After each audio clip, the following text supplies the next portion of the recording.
আশিকে রাসূল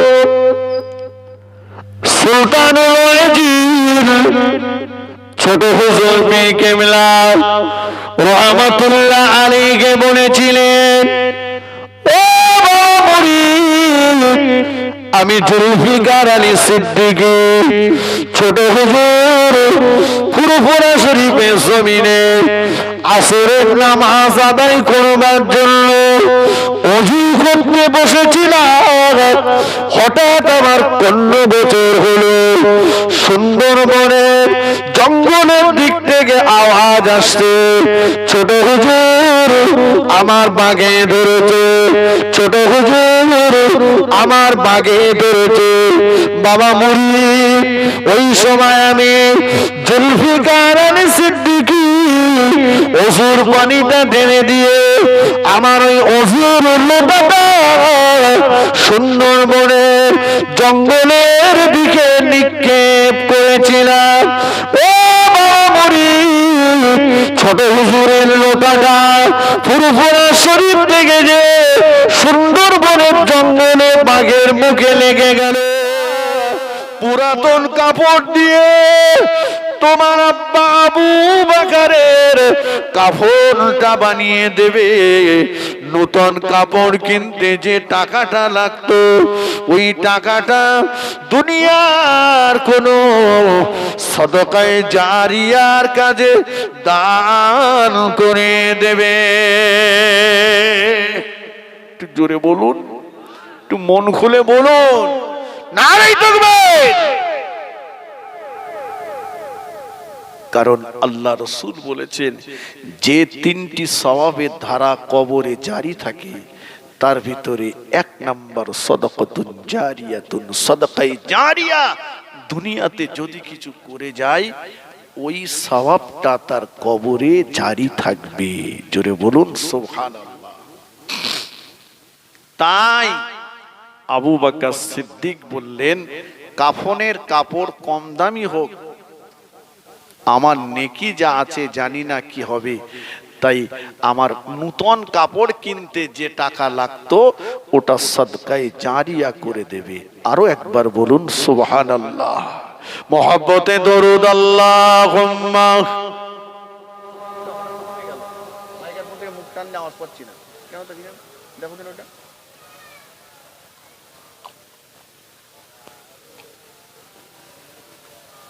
মাইক্রোফোনটা বাড়িয়ে দাও। মুসিবত না পাই যদি, মুসিবত না পাই যদি, করুণা তোমার কবরে হাসরে কি হবে আমার, কবরে হাসরে কি হবে আমার। মুসিবত না পাই যদি, মুসিবত না পাই যদি, করুণা তোমার কবরে হাসরে কি হবে আমার। আল্লাহুম্মা সাল্লি আলা।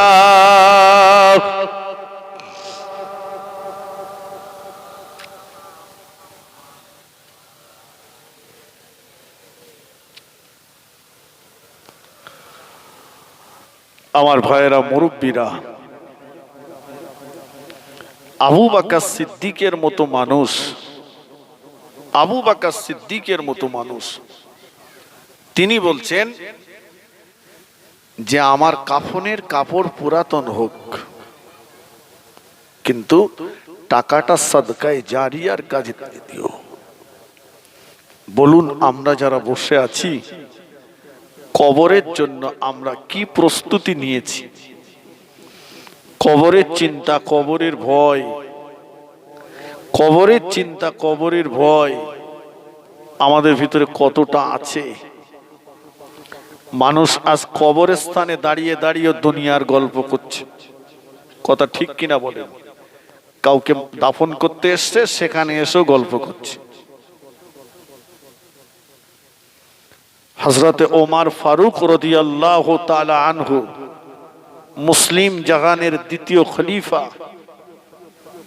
আল্লাহ রসুল যে ওমর সম্পর্কে বলেছেন, রাওয়াইতু ওমর ইয়াসিরু ফিল জান্নাহ, আমি রাসূলুল্লাহ নিজে চোখে দেখেছি আমার সাহাবা ওমরকে জান্নাতের ভিতরে বিচরণ করতে।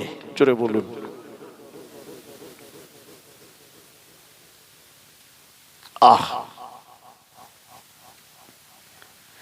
ওমর রাদিয়াল্লাহু তাআলা আনহু আল্লাহ পাকের দরবারে ক্রন্দন করতেন, এত কান্না কাঁদতেন, হুজুরের চোখের কোণে ঘা হয়ে গিয়েছিল। ওমর রাদিয়াল্লাহু তাআলা আনহু আল্লাহ পাকের দরবারে অঝরে কাঁদতেন আর বলতেন, ও মোলার আমিন, আল্লাহ পাক মক্কা মদিনার জমিনের মালিক, যদি আমি ওমর আমাকে করে দিতেন, মক্কা মদিনার নুড়ি পাথরগুলোকে যদি সোনা বানিয়ে দিতেন, আর ওই সোনার মানিক যদি আমি ওমর আমাকে করে দিতেন, আল্লাহ একটা বার যদি বলতেন, ওমর কবরের আযাব তোমার জন্য মাফ করে দিলাম, আল্লাহ পাক আমি ওমর সবগুলোকে আপনার রাস্তায় দান করে দিতাম। একটু জোরে বলেন।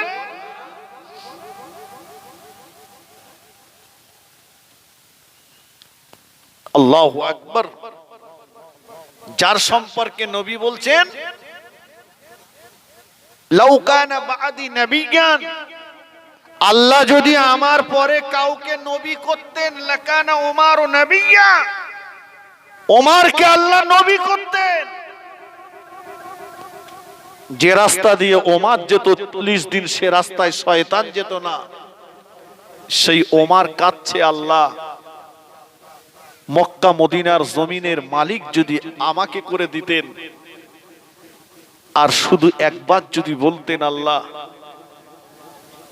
ওমর কবরের আযাব মাফ করে দিলাম, আমি সব দান করে দিতাম। কত কবরের ভয়, কবরের চিন্তা। আমাদের কবরের চিন্তা হয় না, আসে না। মনে রাখুন, খালি হাতে এসেছি, খালি হাতেই চলে যেতে হবে, ঠিক কিনা বলেন? মরণের জন্য না সিরিয়াল নেই।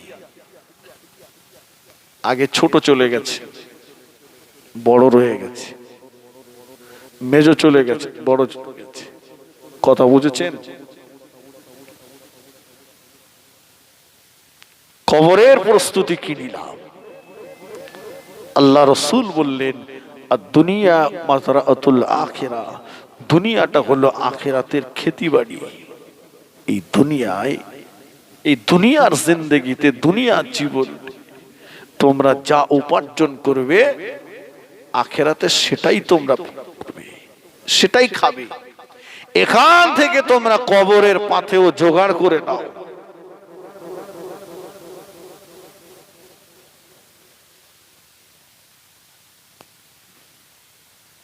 আমরা কি করলাম? আল্লাহ পাক কোরআন শরীফের ভিতরে জানিয়ে দিয়েছেন, ওয়ালা তামুতুন্না ইল্লা ওয়া আনতুম মুসলিমুন। আল্লাহ পাক জানিয়ে দিয়েছেন, ও আমার বান্দা বান্দীরা,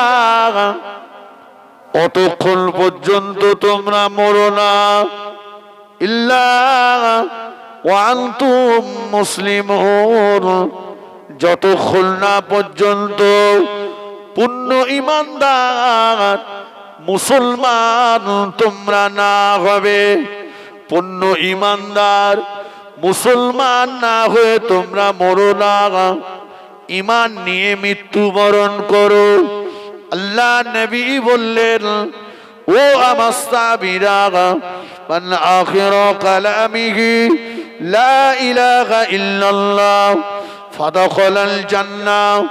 আল্লাহ নবী বললেন, ও আমার সাহাবীরা, যার জীবনের শেষ কথা হলো লা ইলাহা ইল্লাল্লাহ ফাদাখালাল জান্নাহ, ওই ব্যক্তিটা আল্লাহ পাকের দয়ার জান্নাতে চলে যাবে। একটু মন খুলে বলুন সুবহানাল্লাহ। যার জীবনের শেষ কথা হবে লা ইলাহা ইল্লাল্লাহ, এই কথাটা বলে যে মানুষটা ইন্তেকাল করবে, ফাদাখালাল জান্নাহ, ওই ব্যক্তিটা আল্লাহ পাকের দয়ার জান্নাতে চলে যাবে। এখন বাবু, ঈমান নিয়ে যদি মরতে পারি তো নসিব ভালো, আর ঈমান নিয়ে যদি মরতে না পারি, যদি বেঈমান হয়ে যায়, তাহলে খুব কঠিন কঠিন শাস্তি অপেক্ষা করছে, কঠিন শাস্তি অপেক্ষা করছে। ঈমান নিয়ে মরতে পারবো কি? একদিকে মরণের জাকানদারি, মরণের কষ্ট, অপরদিকে ইবলিস শয়তানের ধোঁকা। কি করে ঈমান নিয়ে যাব?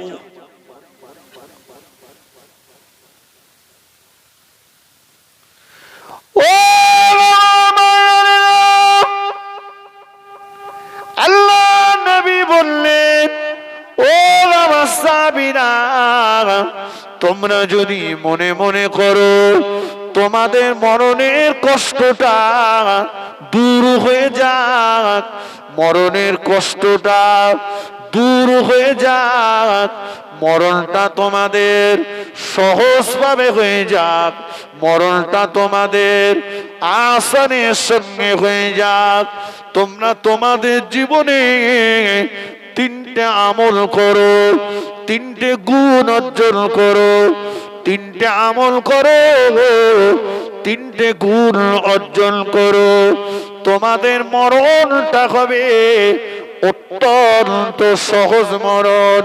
আল্লাহ নবী বলেছেন, মায়ের কোলে, মায়ের কোলের ভিতরে সন্তান মায়ের স্তনে দুধ পান করতে করতে যেমন ঘুমিয়ে যায়, তোমাদের মরণটা হবে ওই রকম সহজ মরণ।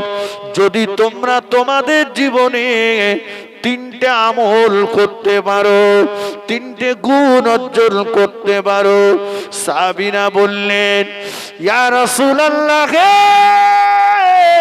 ইয়া হাবিবাল্লাহ, হুজুর কি আমল কি গুণ ওটা আমাদেরকে বলুন। তাকবীর দেন, নারায়ে তাকবীর, আরো উচ্চ আওয়াজে নারায়ে তাকবীর, নারায়ে তাকবীর। সিলসিলায়ে হক মুজাদ্দিদে জামান, মুজাদ্দিদে জামানের হক সিলসিলা, আওলাদে মুজাদ্দিদে জামান, আওলাদে মুজাদ্দিদে জামান, ভাইজান হুজুর কিবলা, ভাইজান হুজুর কিবলা, নারায়ে তাকবীর। আলহামদুলিল্লাহ, পাক ফুরফুরা দরবার শরীফ থেকে আমাদের ভাইজান হুজুর কিবলা, আমাদের মনের মানুষ, প্রাণের মানুষ, তিনি আমাদের কাছে পৌঁছে গেছেন। বলুন না আলহামদুলিল্লাহ। হুজুর কিবলা তো সময় আসবে বাবা। তাহলে নবী বললেন কি করতে হবে? আমল কটা? আমল কটা? তিনটে। আর গুণ কটা? তিনটে। যদি করতে পারো মরণ হবে সহজ মরণ। এক নম্বরে আল্লাহ নবী বললেন, আমার সাহাবীরা, তোমরা যদি মনে মনে করো তোমাদের মরণে কষ্টটা কম হয়ে যাক, মরণটা তোমাদের আসানের সঙ্গে হয়ে যাক, সহজভাবে হয়ে যাক, এক নম্বরে 5 ওয়াক্ত নামাজ জামাতের সঙ্গে আদায় করো। 5 ওয়াক্ত নামাজ জামাতের সঙ্গে আদায় করো। ও সাহাবীরা, প্রত্যেকটা ফরজ নামাজের পরে একবার করে আয়াতুল কুরসিটা পাঠ করো। ফজরের নামাজের পরে আল্লাহ পাকের পাক কালাম কোরআন শরীফের সূরা ইয়াসিন শরীফটা তেলাওয়াত করো। এই 3টা আমল যদি করতে পারো তোমাদের মরণটা হবে সহজ মরণ। 3টা আমলের সঙ্গে 3টে গুণ তোমরা তোমাদের জীবনে অর্জন করো। আল্লাহ নবী বললেন, ও বাবা সাহাবীরা, 1 নম্বরে তোমরা তোমাদের আব্বা মায়ের সঙ্গে নরম ব্যবহার করো। 2 নম্বরে আল্লাহ নবী বললেন, তোমার অধীনস্থ মানুষ যারা ওদের সঙ্গে নরম ব্যবহার করো। 3 নম্বরে আল্লাহ নবী বললেন, দুনিয়ার দুর্বল মানুষ যারা, দুনিয়ার গরিব মানুষ যারা, অসহায় মানুষ যারা, ওদের সঙ্গে নরম ব্যবহার করো। 3টে আমল। 1, 5 ওয়াক্ত নামাজ জামাতের সঙ্গে আদায় করো। শুনছেন?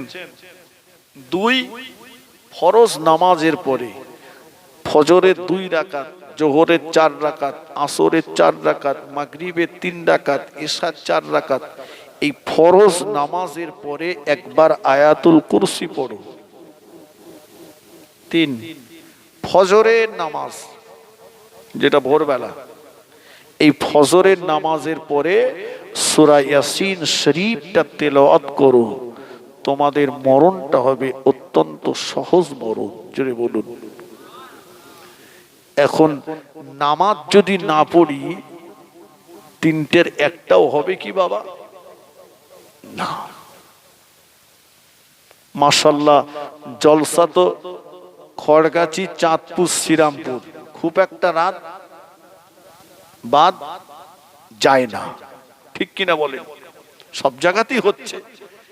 এখন এখানে শুধু এখানকার কথাই বলছি। কিন্তু বাবা, নামাজির সংখ্যা কত বেড়েছে! কিছু নামাজি বেড়েছে শুক্রবারে, তবে ওরা হচ্ছে 2 রাকাত পড়া মুসল্লি। কথা বোঝেননি? ঠিক বলছি তো নাকি? মসজিদে আসলো, ইমাম সাহেবের পিছনে 2 রাকাত পড়ে হাওয়া, ছেঁড়া দুটো নিয়ে এসছিল, নতুন দুটো নিয়ে হাওয়া, ব্যস্ত, এত ব্যস্ত। ইমাম সাহেবের কেরাত যদি লম্বা হয়, বায়ান যদি লম্বা হয়, দোয়া যদি লম্বা হয়, মসজিদ থেকে বেরিয়ে মুসল্লি বলছে এই ইমাম আর চলবে না। কেন? বলে খেয়ে খেয়ে গায়ে তেল জমে গেছে। তার মানে ও যেন কি খাওয়া খেতেছে। বলে এত বড় দোয়া ধরেছে, আমি যাব হাটে আর ইমাম সাহেব দেখো দোয়া ধরছে। ইমাম সাহেব দোয়া ধরেছে তাই তোমার জ্বালা চড়েছে? যে লোকটা মসজিদে ইমাম সাহেবের কেরাত বায়ান লম্বা হওয়ার জন্য সমালোচনা করছিল, ওই লোকটাই দেখুন মসজিদ থেকে বেরিয়ে ঘন্টার পর ঘন্টা চায়ের দোকানে বসে পরের গীবত করছে, সেখানে ওর ব্যস্ততা নেই। কথা ঠিক কিনা বলেন? ওর যত ব্যস্ততা মসজিদে আসে, মসজিদে এসেই কম্পিউটারের মতো টাপা টাপ মেরে দিচ্ছে। আল্লাহুম্মা আমিন। জমি দাও, জায়গা দাও, ঘর দাও, বাড়ি দাও, টাকা দাও, পয়সা দাও, দুনিয়ার মাল চাচ্ছে। বলে খোকা এত মাল চাচ্ছি পাচ্ছি না তো। আমি বলি চাষা আত্মাহিয়াতটা বলো দিন। বলে খোকা ওইটা বড় মতন তো এটা হয় না। দোয়া মাসুরা। বলে খোকা ওই একই, ও তো বড় হয় না। সানাটা বড় দিন। তুই একই, বড়গুলো খোকা একটা হয় না। আমি বলি চাচা তোমার রেশন কার্ড নি, তুমি ভুয়ো রেশন কার্ডে আর কত মাল নেবে? এত মাল চাচ্ছ কেন? তুমি নামাজ পড়ে একটু বলো যে আল্লাহ আমি তো জানি না, যেভাবে পড়েছি আল্লাহ তুমি একটু কবুল করে নাও। কথা ঠিক কিনা বলেন? সেসব আপনি শুধু বলতে খোদা মাল দাও, আল্লাহ মাল দাও।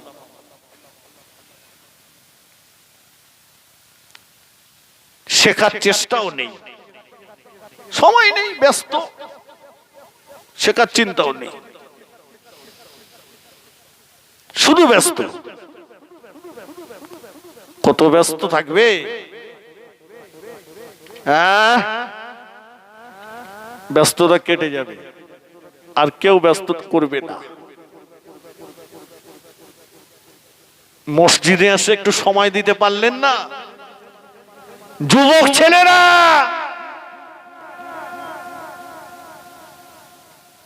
তোমরা যে জুমার 2 রাকাত নামাজ পড়ে পার হয়ে গেলে,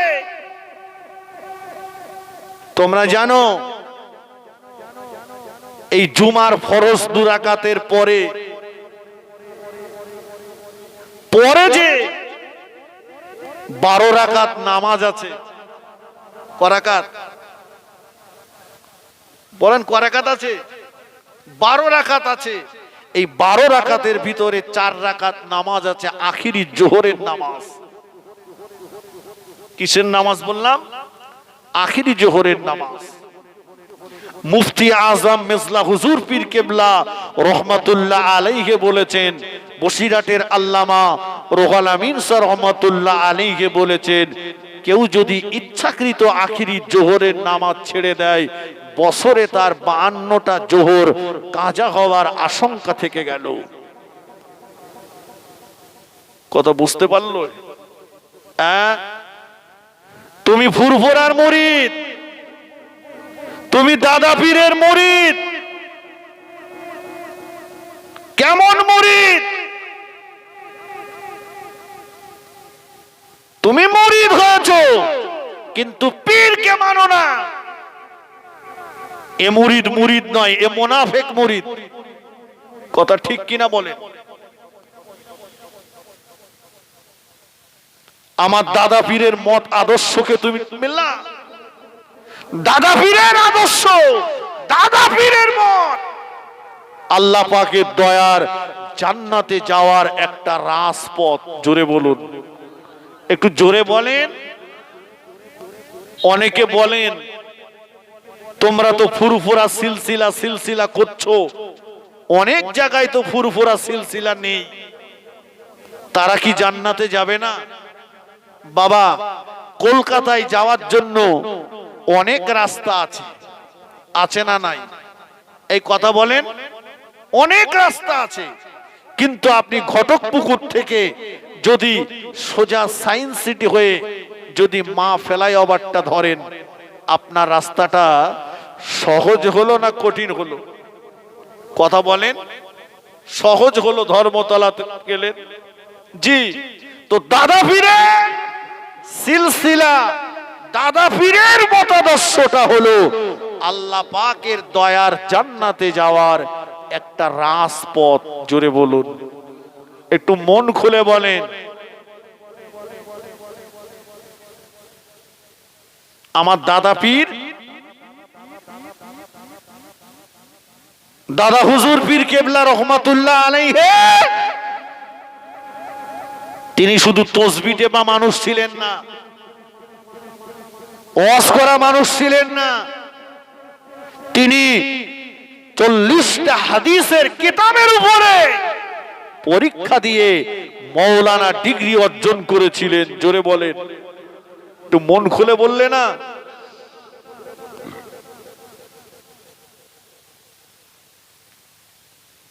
তিনি যে মতাদর্শটা রেখে গেছেন, তুমি সেই আখিরি জোহরের নামাজটাকে ছেড়ে দিলে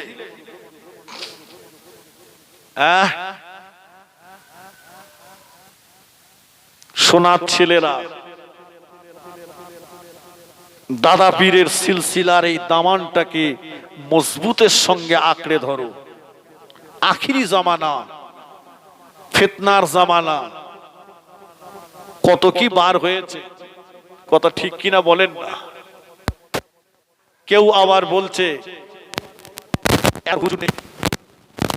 কথা বোঝেননি, শোনেন, কোন পীরজাদা, কোন পীরের আওলাদ আপনার চোখে ভালো নাই লাগতে পারে।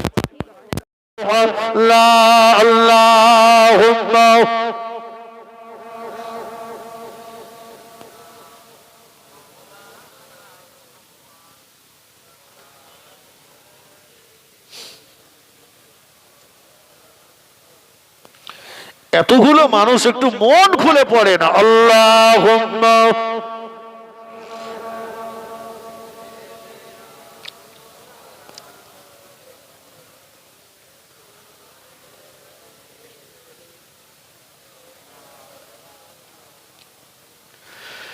নবীর রওজা শরীফ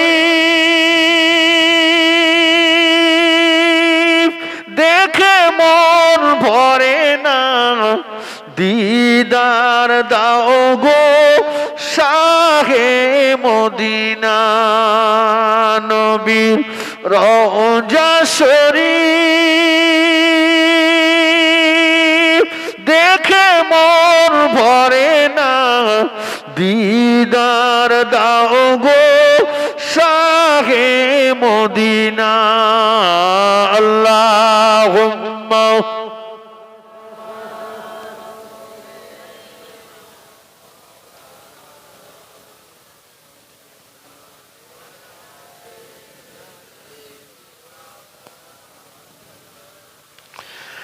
আরশের মেহমান করেছেন আল্লাহ, কত শান কত মান মোর কামলিওয়ালা। ও গো মদিনাওয়ালা করো করুণা, দিদার দাও গো শাহে মদিনা। নবীর রওজা শরীফ দেখে মন ভরে না, দিদার দাও গো শাহে মদিনা। আল্লাহুম্মা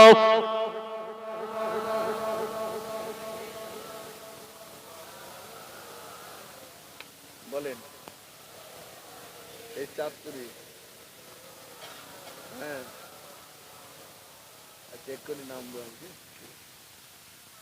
আমার ভাইয়েরা, মুরব্বীরা, নওজওয়ানেরা, তাহলে কি গো, পাগলকে দেখে শুধু ঠাট্টা করলেন? না, মাদাজ্জাত আল্লাহর ওলি, যিনি মায়ের পেট থেকে আল্লাহর ওলি হয়ে এসেছিলেন, কে গো? হুজুর পীর কেবলা রহমাতুল্লাহ আলাইহি। মায়ের পেট থেকে। হুজুরের জীবনীতে লেখা আছে, আল্লাহর ওলিরা যখন কারো প্রতি ফয়েজ নিক্ষেপ করেন, কেউ সহ্য করতে পারে, কেউ পারে না, কেউ পাগল হয়ে যায়, কেউ মারা যায়। কথা বোঝেননি? অতএব সব পাগলকে দেখে ঠাট্টা করবেন না। কথা বুঝতে পারলেন? পাগলকে দেখে ঠাট্টা করবেন না। ফুরফুরা শরীফের জমিন, পাক জমিন, আমি আপনি যদি ফুরফুরায় না যাই, কি গো, ফুরফুরায় কেউ যাবে না? কথা বলেন না কেন?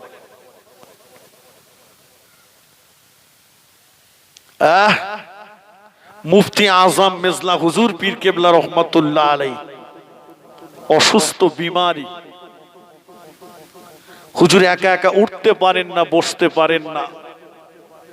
দুপুর বেলা একটা মেহমান এসেছেন, হুজুর আছেন, হুজুর আছেন, হুজুর আছেন, হুজুর আছেন, হুজুর আছেন। দুপুর বেলা হুজুরদের চাইতে খাদেমদের ভোল্টেজ একটু বেশি থাকে। কি বলে? কে বলে, বাবা আমি অনেক দূর থেকে এসেছি গো, আমি একটু মেজে হুজুরের সঙ্গে দেখা করব। এখন হবে না, যাও, হুজুর বিমারি, হুজুর অসুস্থ, এখন দেখা হবে না, যাও। তাড়িয়ে দিলে। মুফতি আজম মিজলা হুজুর পীর কেবলা রহমাতুল্লাহ আলাইহি ঘরের ভিতরে শুয়ে আছে। আহ, দাদা হুজুর কেবলা যার শানে বলেছিলেন, বাবা আমার মেজো বেটা আবু জাফর সিদ্দিকী হচ্ছে ইলমের জাহাজ। জোরে বলুন না সুবহানাল্লাহ। শুয়ে আছে,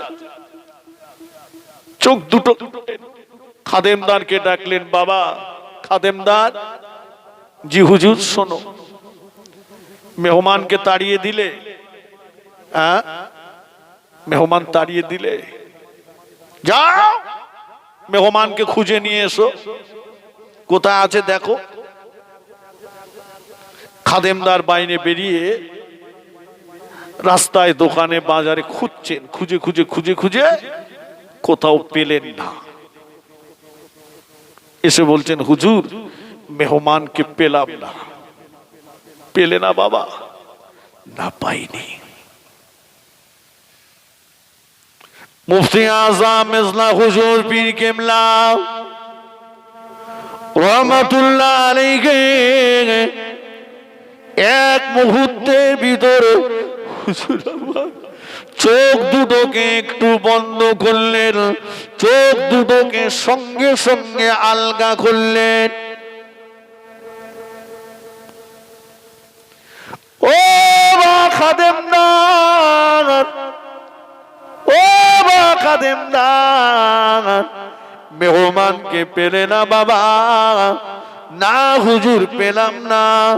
হুজুর বললেন, তুমি পেলে না বাবা, আর আমি আবু জাফর সিদ্দিকী, আমি আমার ঘরের ভিতরে শুয়ে দিব্য চোখে দেখতে পাচ্ছি ওই মেহমানটা আমার আব্বা জানের কবরের পাশে দাঁড়িয়ে দাঁড়িয়ে দাঁড়িয়ে দাঁড়িয়ে আমার আব্বা জানের কবরটা জিয়ারত করছে।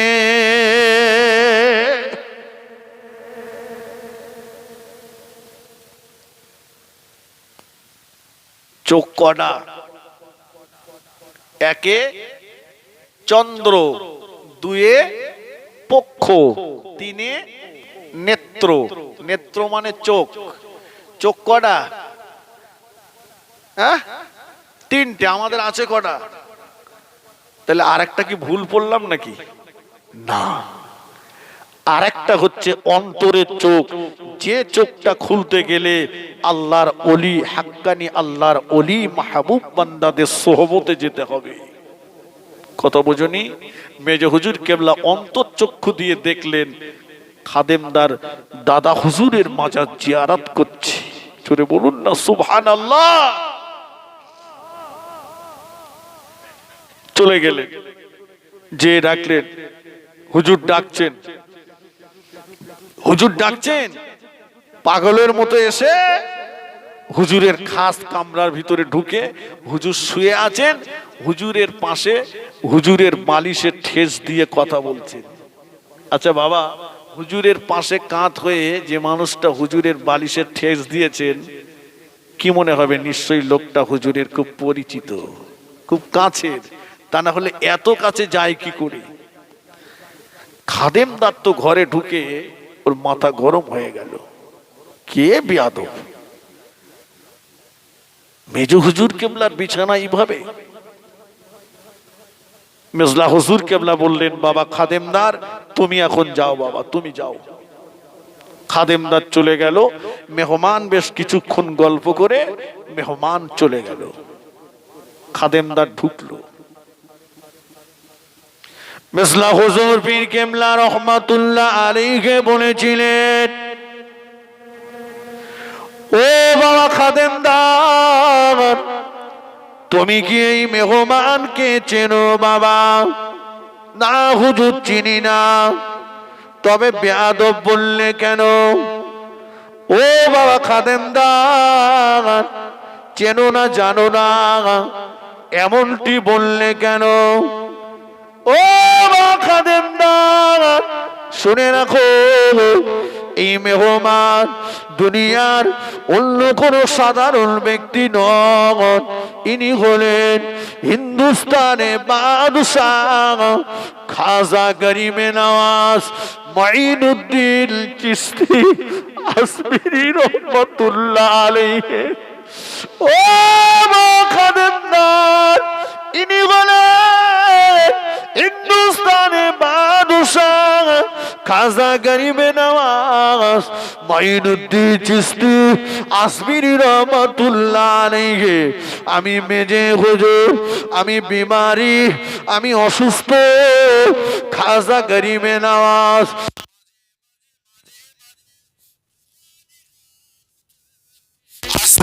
জমিন থেকে ফুরফুরা শরীফের জমিনে আমি মেজে হুজুরকে দেখতে আসে।